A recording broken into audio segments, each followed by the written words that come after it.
Assalamualaikum warahmatullahi wabarakatuh. Perkenalkan, nama saya Agung Gustiawan. Izin mempresentasikan makalah yang berjudul Pengantar Filsafat. Pengantar filsafat di sini terbagi menjadi dua. Satu, cerita tentang filsafat. Apakah yang dimaksud filsafat dengan filsafat itu? Pertanyaan yang selalu ditanyakan oleh banyak orang dari zaman dahulu hingga zaman sekarang. Banyak yang berpendapat bahwa filsafat ada ilmu yang sulit, ilmu yang rumit, tinggi, mengawang-awang, terlalu banyak hal yang abstrak sehingga sulit digambarkan sebagai ilmu yang dapat menuntun orang menjadi gila. Ilmu yang skolaristik, anarkis, bahkan bisa menjadikan seorang menjadi ateis, tidak percaya kepada Tuhan. Yang kedua adalah mengapa filsafat. René Descartes bilang bahwa aku berpikir maka aku adalah ada. Itu sendiri. Karena itu penanda penting manusia hakikatnya adalah kemampuan berpikir itu sendiri. Untuk inilah, jika Anda ingin dianggap sebagai manusia, maka kita harus berpikir. Akan tetapi, ada manusia yang tidak berpikir.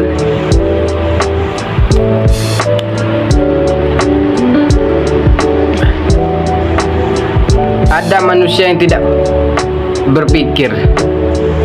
Hakikat manusia oleh kodrat yang lain sebagai makhluk sosial atau masyarakat. Pertanyaannya, filsafat tentang hakikatnya maka akan menyodorkan renungan terhadap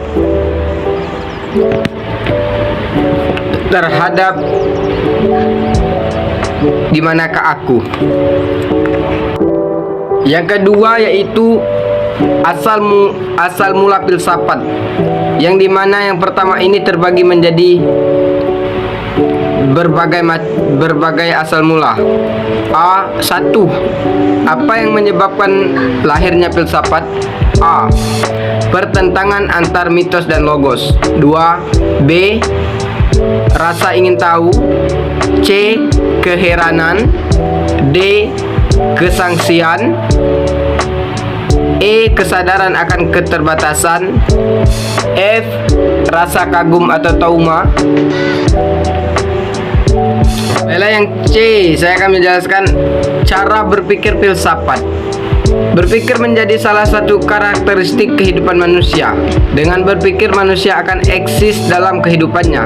Oleh sebab itu, agar manusia senantiasa keberadaannya diakui oleh lingkungan, maka dia harus berpikir mengenai dirinya dan lingkungannya.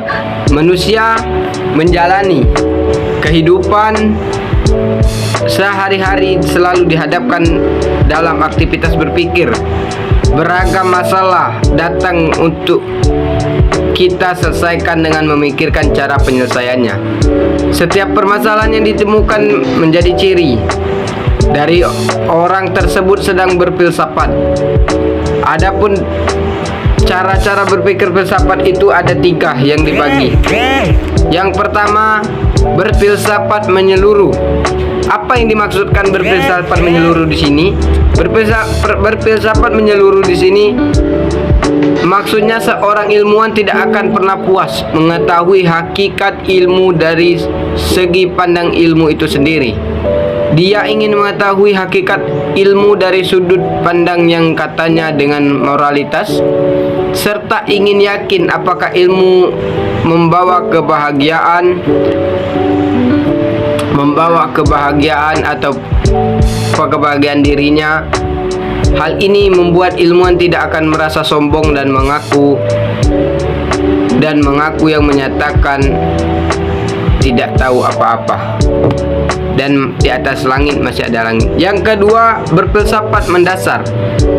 Maksudnya sifat yang begitu saja percaya bahwa itu benar. Mengapa ilmu itu benar? Bagaimana proses penilaian berdasarkan kriteria dilakukan? Apakah kriteria itu sendiri benar? lalu benar dengan menentukan titik yang benar. Yang ketiga adalah berfilsafat spekulatif. Maksudnya menyusun sebuah lingkaran dan menentukan suatu sifat spekulatif baik dari segi proses, analisis maupun pembuktiannya sehingga dapat dipisahkan mana yang logis, mana yang tidak.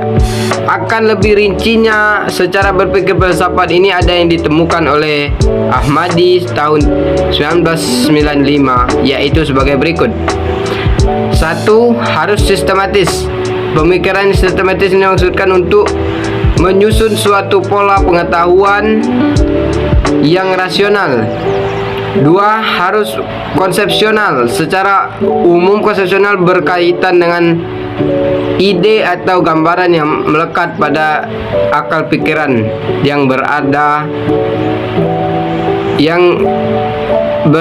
dalam intelektual. 3. Harus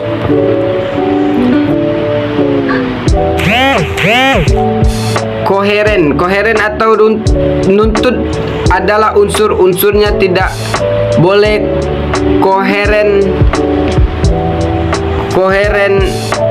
atau runtut dalamnya memuat suatu kebenaran logis. 4. Harus rasional, yaitu unsur-unsurnya berhubungan secara logis. 5. Harus sinoptik, yaitu pemikiran filsafat harus melihat hal-hal secara menyeluruh. 6. Harus mengarah kepada pandangan dunia. Mungkin cukup itu yang dapat saya sampaikan. Lebih dan kurangnya saya mohon maaf. Wabillahi taufiq wal hidayah. Assalamualaikum warahmatullahi wabarakatuh.